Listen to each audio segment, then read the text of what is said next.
이게 판사가 쓰는 판결문이 아니라 변호인이 쓰는 의견서, 양형에 대한 의견서라는 느낌을 지울 수가 없었어요. 대법원에서 아마 파기돼지고 일반 사건이 아니라 전 국민의 관심사가 파기돼졌고 본인의 판결이 잘못됐다 하면 더 이상 법원에 남아 있기가 어려울 겁니다.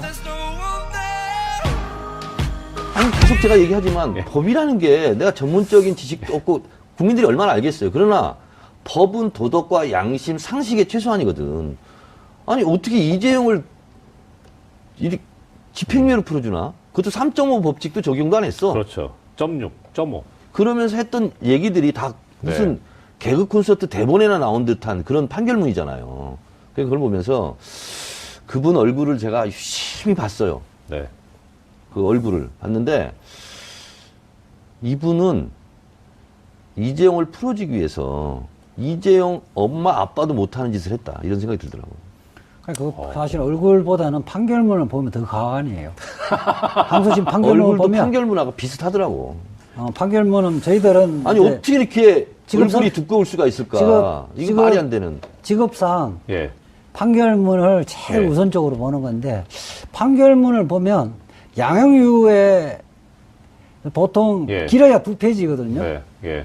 이재용 판결문에 보면 이재용을 집행유예하는 이유에 대해서 몇 페이지, 수페이지를 써놨단 그렇죠. 말이에요. 그러면서 이게 판사가 쓰는 판결문이 아니라 변호인이 쓰는 의견서, 양형에 대한 의견서라는 느낌을 지울 수가 없었어요. 지금 변호사를 지금 모독하고 있는 거예요? 같은 변호사? 아니, 이제 변호사는 직업상 피고인의 양형을 이렇게 이런 점 고려를 해서 그 양형을 최대한 선처를 해야 된다는 주장을 할 수밖에 없는데 그 중에 사실 그것이 타당하다 하더라도 몇 줄에 채택하는 건 몇 줄에 그치거든요.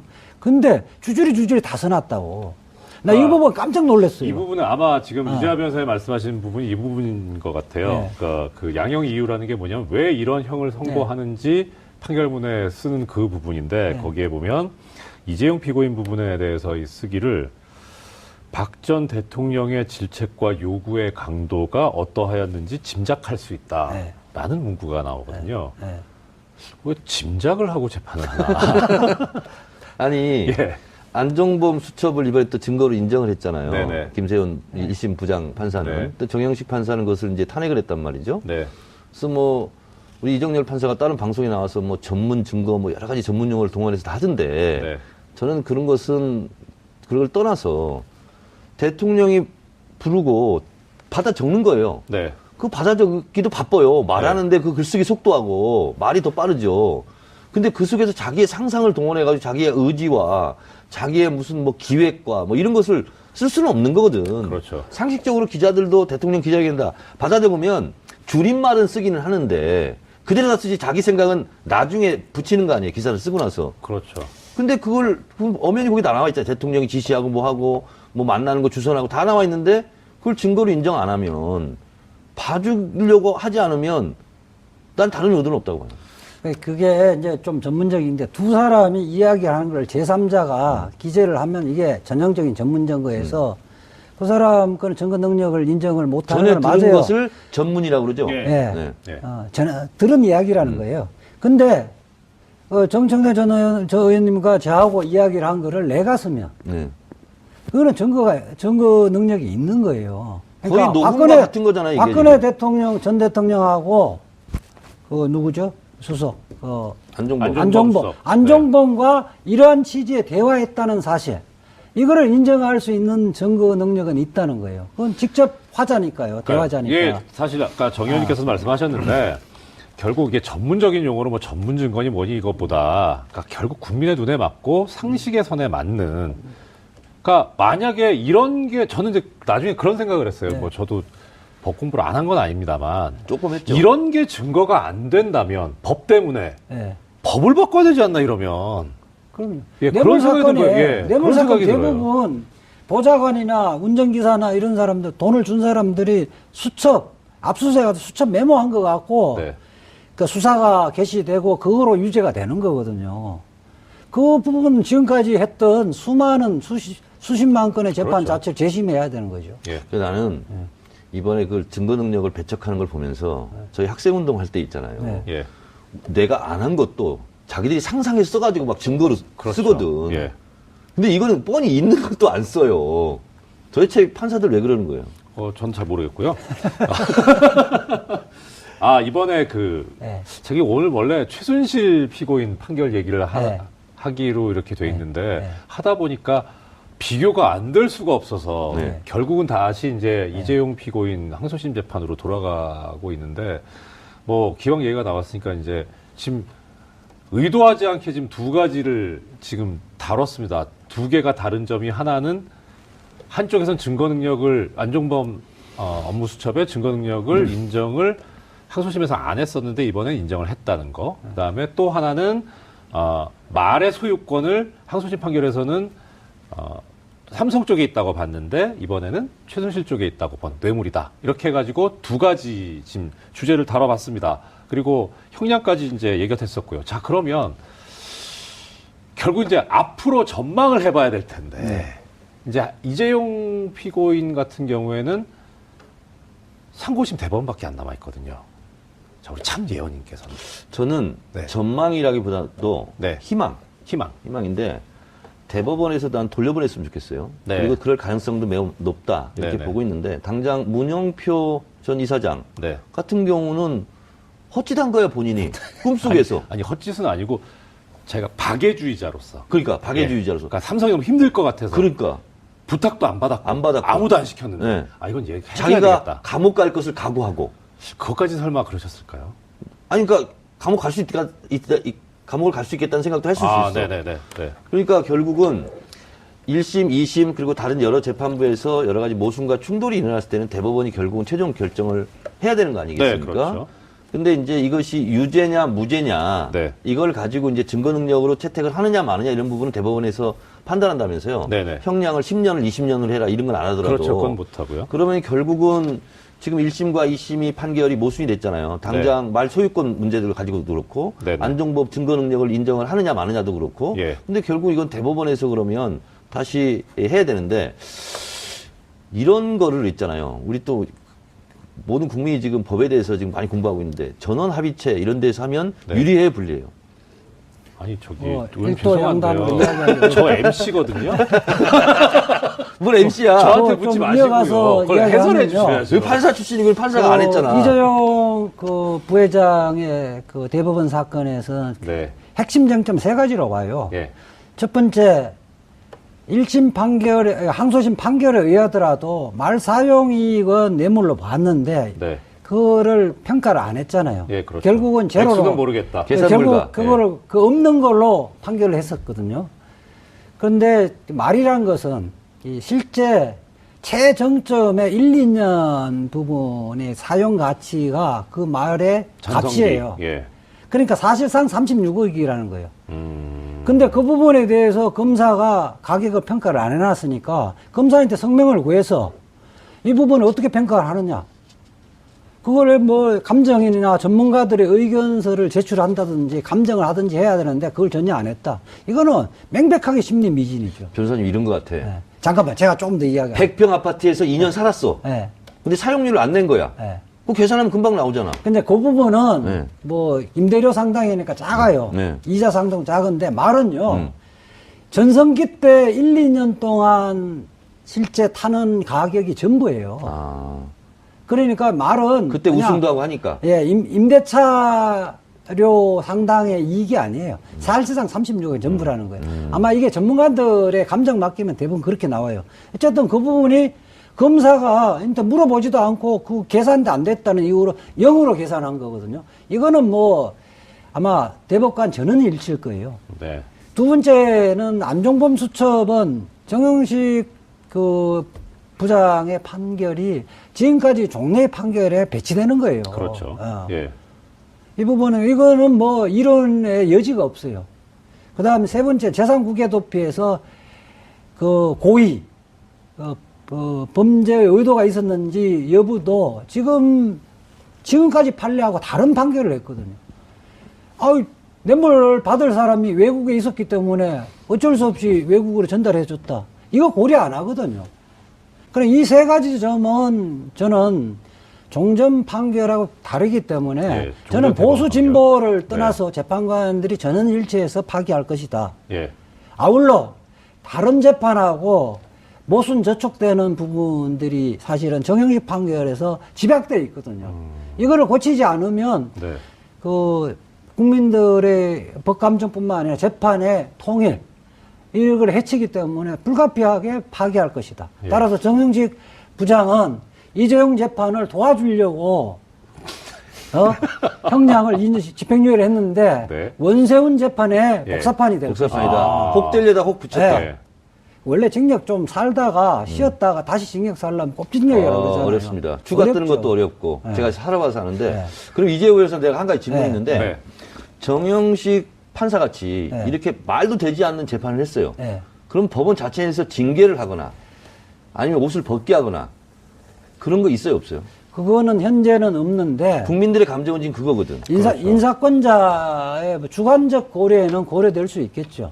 그런데 본인은요, 내가 생각할 때, 겉으로는 조선일보하고 인터뷰할 때는 양심에 따라서 했다는데 스스로가 비양심적으로 생각을 해서 오래 법관 생활을 하기는 어려울 것 같아요. 오래 하실 것 같은데. 저는 못할 것 같아요. 저는 그게 좀 부끄럽다고 할까? 그게 그런 이정열 생각이- 판사는 그때 왜 잘린 거죠? 저는 이슈파이터 대타 진행을 하기 위해서 나왔습니다. 아니 이정열 그래서 판사 그만뒀죠? 같은 사람도 네. 그만둘 수밖에 없는 이런 거잖아요. 근데 정반대에서 예. 사고를 친 거잖아요 지금. 대법원에서 아마 파기돼지고 네. 일반 사건이 아니라 전 국민의 관심사가 파기돼졌고 본인의 판결이 잘못됐다 하면 더 이상 법원에 남아 있기가 어려울 겁니다. 그런 그 양식이 있으면 이런 판결을 하지도 않았을 거라고 저는 또 그렇게 뭐 생각합니다. 그런 생각도 할 수 있겠네요. 그러니까 제가 이제 근데 어떤 우리가 생각이 들었냐. 희망을 해야 되겠네. 원세훈처럼 네. 파기환송 당해가지고 다시 얹어가지고 얹어서. 또 꼽징역을 사는 걸로 네. 이제 뭐 그렇게 될 거예요. 예언과 희망이 네. 섞여 있었다. 근데 그러니까 제가 이제 하나 그 정영식 부장 입장에서 생각을 해보면 잘 알아요? 전혀 모릅니다. 아 몰라요? 자기가 선고를 한 판결, 그러니까 네. 그분 조선일보 인터뷰하면서 뭐라 그랬냐면 법리상으로 너무나 명확했다 이런 얘기를 했었거든요. 근데 그 명확하다는 법리를 일주일 만에 하금식 판사가 다른 판결로 깨버렸잖아요.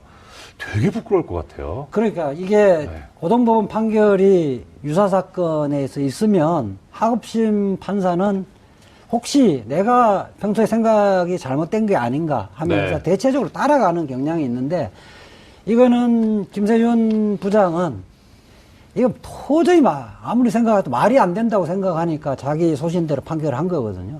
그러니까 정영식 부장은 일면만 생각한 것 같아요. 내가 이렇게 판결을 하면 다른 사람들 어떤 비판을 하겠지라는 생각을 못 한 것 같아요. 이재용을 봐줘야 되겠다는 생각이 너무 강해서 다른 고려를 못 했던 거죠. 우리 서울법대 나오고 우수한 성적으로 법관이 됐던 사람이 그러니까 점검물인 서면이라든지 아까 안종범 수첩에 예. 점검 능력이 네. 간접 증거로서 있다는 걸 네. 모를 리가 없거든요. 그 변호사님 어려워집니다. 모를 리가 없잖아요. 예. 모를 리가 없고 간접 증거 이런 말 하지 마시고요. 모를 리가 네. 없고 정황 증거로서 증거 능력이 있다. 네. 하는 거는 모를 리가 없고 실질적으로 형사재판에서 형식적 소유권에 따라서 유무죄를 결정하는 것이 아니라 실질적으로 소유권 행사를 누가 했느냐를 갖고 판단한다는 것이 수백 개, 수천 개의 대법원 판례가 있다는 걸 모를 리가 없거든요. 순간 망각하고 저도 너무 모를 봐주려는 리가 의욕 없다고, 때문에. 예, 그 진단이 저는 정확하다고 생각이 됩니다. 봐주려고 하다 보니까 눈이 네. 감겼다. 그렇죠. 그냥. 네. 자, 그럼 이제 마지막 네. 이제 질문. 자, 솔직히 이재용 피고인이 상고심에서 어떤 재판을 받게 될 것인가 이것도 하나의 관심이지만 네. 역시 스타는 맨 마지막에 나타나잖아요. 네. 박근혜 전 대통령은 어떻게 될 것인가? 저는 어제 예언했습니다. 네. 무기 이상. 무기징역. 네. 근거는 아니, 최순실이 20년이면 30년을 때리겠어요. 40년을 때리겠어요. 그냥 무기 때리는 거지. 이 변호사님 어떠세요? 저는 25년 정도 생각을 예. 하는데요. 네. 일단 국민이 권력을 준 것은 박근혜니까 예. 최순실이 날뛰고 설치고 하는 것들을 박근혜 때문에 가능했던 거고요. 그런 재질없는 무기징역도 선고를 할 수 있는데 박근혜 전 대통령에게는 추가 기소 사건이 또 있어요. 네, 특활비. 예. 특활비가 있는데 그 룸을 좀 남겨놔야 되지 않겠어요? 그것도 10년 이상의 형은 선고되질 텐데 저는 무기보다는요 25년 선고되지고 추가적으로 10년 하면 형식상으로는 무기보다 가벼운 형이지만 실질적으로는 무거운 형이에요. 제가 무기를 예상한 것은 네. 그냥 감으로 찍은 게 아니라 예. 대법원의 양형 기준을 제가 쭉 살펴봤어요. 네, 네, 네. 근데 네. 감형 요소가 없더라고요. 감경 요소가 없어요. 반성도 안 하죠. 그리고 이제 직접 최고권력자 대통령이었고. 전과가 없을걸요? 아 근데 태도도 또 불량해. 불량하죠. 재판정 안 예, 나오고 뭐 예. 그래서 재판 거부하죠. 아니 발가락 아픈 것도 뭐 고려 요소는 돼요. 그래서 제가 고름 요소죠. 제가 봤을 때는 그냥 상식을 가진 재판정이라면 판사라면 무기를 때리기에도 아무 지장이 없다 이런 생각이 들더라고요. 그래, 검사는 아마 무기징역을 구형을 할 거고요. 예. 저는 뭐 25년 정도 형을 할 거고 원래 특활비랑 누가 같이 맞는지 나중에 보자고. 예, 특활비랑 같이 기소됐으면 무기징역 선고를 할 거예요. 그러니까 따로따로 하면 사실상 피고인에게 불리하잖아요. 그렇죠. 그런 거를 고려를 해서 하지 않을 거냐. 뭐 짜장면 얘기를 하시죠. 이 짜장면 방송에서 이런 거 하면 안 되지만 사실 뭐 두 분께서 이렇게 지금 25년간 무기징역 얘기하셨으니까 떡라면 내기 어떠세요? 예, 아니요. 좋습니다. 제가 만약에 틀리면 이정현 손에 장을 지지겠습니다. 그거 괜찮은 제안이십니다. 저는 뭐 짜장면 안 그렇어요. 떡라면 하시죠, 떡라면. 떡라면? 자, 그러면 얼굴이 두꺼울 수가 있을까? 이거 지금 말이 안 되는. 직업상 예. 판결문을 제일 네. 우선적으로 보는 건데 판결문을 보면 양형 이후에 보통 예. 길어야 2페이지거든요. 네. 예. 이재용 판결문에 보면 이재용을 집행유예하는 이유에 대해서 몇 페이지, 수페이지를 써놨단 그렇죠. 말이에요. 그러면서 이게 판사가 쓰는 판결문이 아니라 변호인이 쓰는 의견서, 양형에 대한 의견서라는 느낌을 지울 수가 없었어요. 지금 변호사를 지금 모독하고 있는 거예요? 같은 변호사? 아니, 이제 변호사는 직업상 네. 피고인의 양형을 이렇게 이런 점 고려를 해서 그 양형을 최대한 선처를 해야 된다는 주장을 할 수밖에 없는데 그 중에 사실 그것이 타당하다 하더라도 몇 줄에 채택하는 건 몇 줄에 그치거든요. 근데 주줄이 다 써놨다고.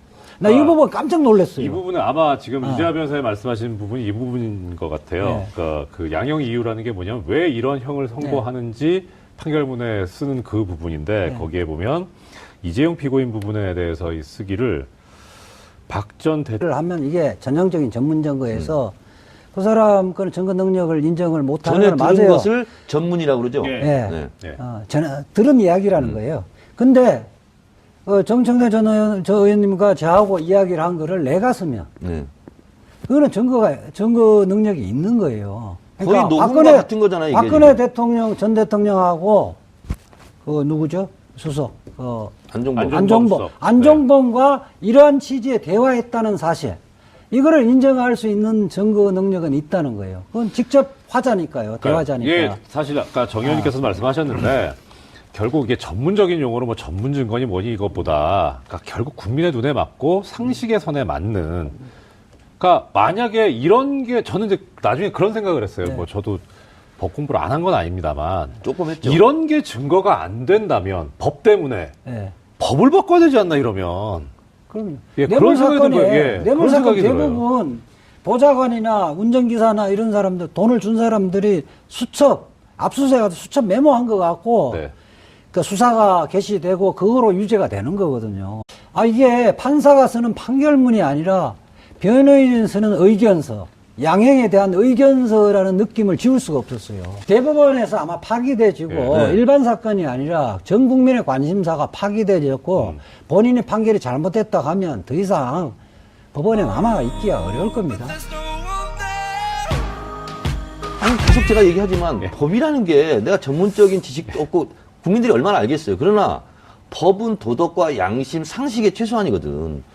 아니 어떻게 이재용을 이리 집행유예로 풀어주나? 그것도 3.5 법칙도 적용도 안 했어. 그렇죠. 0.6, 0.5. 그러면서 했던 얘기들이 다 무슨 개그 콘서트 대본에나 나온 듯한 그런 판결문이잖아요.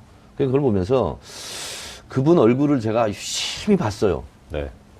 그 얼굴을 봤는데 이분은 이재용을 풀어주기 위해서 이재용 엄마 아빠도 못하는 짓을 했다 이런 생각이 들더라고요.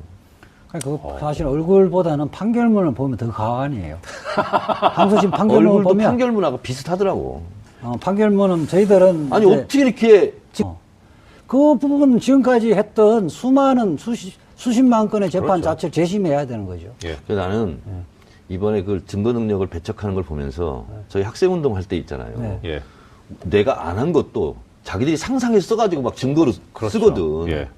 근데 이거는 뻔히 있는 것도 안 써요. 도대체 판사들 왜 그러는 거예요? 전 잘 모르겠고요. 이번에 네. 자기 오늘 원래 최순실 피고인 판결 얘기를 네.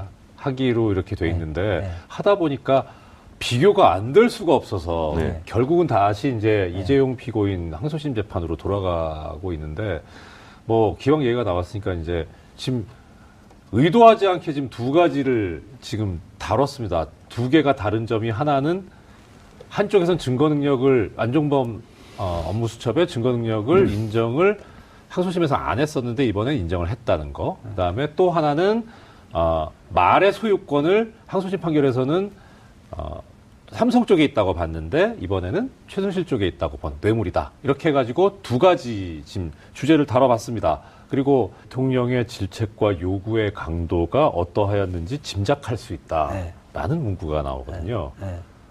왜 짐작을 하고 재판을 하나? 아니 예.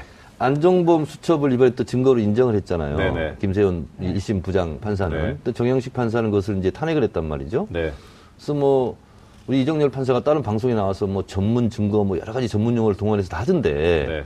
저는 그런 것은 그걸 떠나서 대통령이 부르고 받아 적는 거예요. 네. 그 받아 적기도 바빠요. 말하는데 그 글쓰기 속도하고 말이 더 빠르죠. 근데 그 속에서 자기의 상상을 동원해가지고 자기의 의지와 자기의 무슨 뭐 기획과 뭐 이런 것을 쓸 수는 없는 거거든. 그렇죠. 상식적으로 기자들도 대통령 기자회견다 받아 적으면 줄임말은 쓰기는 하는데 그대로 다 쓰지 자기 생각은 나중에 붙이는 거 아니에요. 기사를 쓰고 나서. 그렇죠. 근데 그걸 엄연히 거기 다 나와 있잖아요. 대통령이 지시하고 뭐 하고 뭐 만나는 거 주선하고 다 나와 있는데 그걸 증거로 인정 안 하면 봐주려고 하지 않으면 난 다른 의도는 없다고 봐요. 그게 이제 좀 전문적인데 두 사람이 이야기하는 걸 제3자가 기재